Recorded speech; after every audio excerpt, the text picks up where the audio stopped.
కాదన్నా మళ్ళీ జాగ్రత్తగా వినండి. ఎవరు అనుకున్నా కాదనుకున్నా నేను 10 రోజుల తర్వాత ఎమ్మెల్యే కాబోతా ఉన్నా. నన్ను ఆపగలిగిన శక్తి ఈ సాయి ప్రసాద్ దగ్గర లేదు.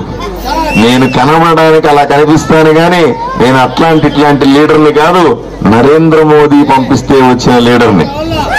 అయ్యా, జనాల కోసం ప్రచారం చేయాలంటే మన ఆదోనికి ఎవరన్నా ప్రచారానికి వస్తే కార్లలో వస్తారు, బస్సుల్లో వస్తారు. జగన్మోహన్ రెడ్డి బస్సు వేసుకుని తిరుగుతున్నాడు. నాకు ప్రచారం చేయడానికి రేపు హెలికాప్టర్లు దిగుతున్నాయి చూడండి. 1 కాదు 2 కాదు 3 హెలికాప్టర్లు పెట్టుకొని కేంద్ర మంత్రులు దిగుతారు. రేపటి నుంచి రోజుకొక కేంద్ర మంత్రి చెప్పున హెలికాప్టర్లు గిరగిరా గిరగిరా గిరగిరా అని పెద్దమ్మల మీద దిగుతా ఉంటే ఎట్లా ఉంటుందో ఆలోచన చేసుకో సాయి ప్రసాద్ రెడ్డి. దద్దరిల్లిపోద్ది ఇక్కడంతా. ఒక్కసారి నేను సాఫ్ట్ గా మాట్లాడినంత మాత్రాన, మీ దగ్గర చేతులు కట్టుకున్నంత మాత్రాన నాకు కావాల్సిన ప్రజలు కాబట్టి, నా బంధువులు కాబట్టి నేను చేతులెత్తి మాట్లాడుతున్నా, చేతులెత్తి మొక్కుతా ఉన్నా. అందువల్ల ఒక్కసారి గుర్తు పెట్టుకోండి, సాయి ప్రసాద్ రెడ్డి గారికి ఒక హెచ్చరిస్తా ఉన్నా. నేను ఒకప్పుడు నేను లేను కాబట్టి మా యువకుల మీద పోలీస్ కేసులు పెట్టినాం. ఒకప్పుడు నేను లేను కాబట్టి దౌర్జన్యం చేసినాం. ఒకప్పుడు నేను లేను కాబట్టి కబ్జాలు చేసినాం. ఒకప్పుడు నేను లేను కాబట్టి ప్రజలకు రావాల్సిన డబ్బులు కొట్టేసి సంచులుగా ఇంట్లో పెట్టుకున్నాం. ఈ రోజు డాక్టర్ పార్థసారథి ఉన్నాడు ఆదోన్లో. అయ్యా, మీ జోలికి ఎవరు రావాల్సి వచ్చినా నన్ను దాటుకునే రావాలన్న విషయాన్ని మీకందరికీ కూడా స్పష్టంగా చెబుతా ఉన్నా. సాయి ప్రసాద్ రెడ్డి పని అయిపోయింది, మీరేం దిగులు పడాల్సిన అవసరం లేదు. ఇంకంతా కూడా కేవలం 10 రోజుల ఎమ్మెల్యే సాయి ప్రసాద్ రెడ్డి. 10 రోజుల తర్వాత నేనే ఎమ్మెల్యే. ఎవరు భయపడాల్సిన అవసరం లేదు. ధైర్యంగా ఉండండి, బ్రహ్మాండంగా ఎలక్షన్లు చేసుకోండి. ఆయన చెప్పాడట, డబ్బులు ఇచ్చేస్తాను, నేను పోలింగ్ రోజు నేను గూండాలు పంపించి పోలింగ్ బూతులు క్యాప్చర్ చేస్తాను అంటున్నాడు. ఓరి పిచ్చి సాయి ప్రసాద్ రెడ్డి, ఇంత ముందులాగా జరగదయ్యా ఈ ఎలక్షన్. ఆలోచన చేసుకోవాలి. ఎలక్షన్లు వచ్చేసరికి కేంద్ర ప్రభుత్వం నుంచి పెద్ద బలగాలు వస్తాయి.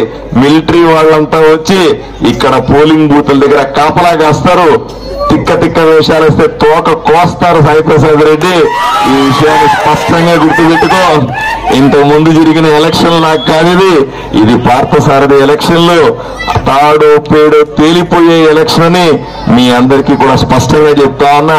ఎవడు మిమ్మల్ని ఏమీ చేయలేడు. ప్రశాంతంగా పోయి 13వ తారీఖు పొద్దున బ్రహ్మాండంగా ఓటేసుకోండి. ఏ గుర్తుకు ఓటేస్తారు? ఏ గుర్తుకు ఓటేస్తారు? కమలం పువ్వు గుర్తుకు ఓటేయాల గుర్తు పెట్టుకోండి. ఈ ఎన్నికల్లో మీకు 2 ఓట్లు ఉంటాయి, 2 మిషన్లు ఉంటాయి.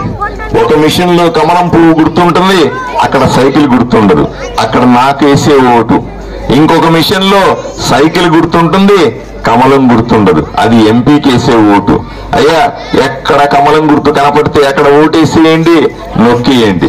ఎక్కడ సైకిల్ గుర్తు కనపడితే అక్కడ నొక్కేసేయండి. ఇక మిగతా పనులన్నీ నేను చూసుకుంటాను. మీరు హాయిగా నిద్రపోండి. ప్రశాంతంగా పెడుతుమ్మలన్నీ అభివృద్ధి చేసే బాధ్యత నేను తీసుకుంటాను. మీకు రక్షణగా నేను ఉంటాను, మీతో పాటే ఉంటానని మీకందరికీ కూడా హామీ ఇస్తూ, అమ్మలారా అక్కలారా ధైర్యంగా ఉండండి.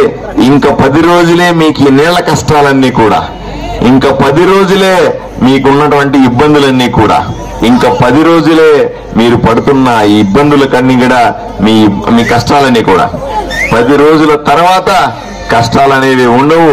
నేను పని మొదలు పెడతాను. నాకు మహా అంటే 1 సంవత్సరం 2 ఏళ్లు పడుతుంది. 1-2 సంవత్సరాల్లో మీ కష్టాలన్నీ కూడా ఒకటొకటే తీసేసుకుంటా.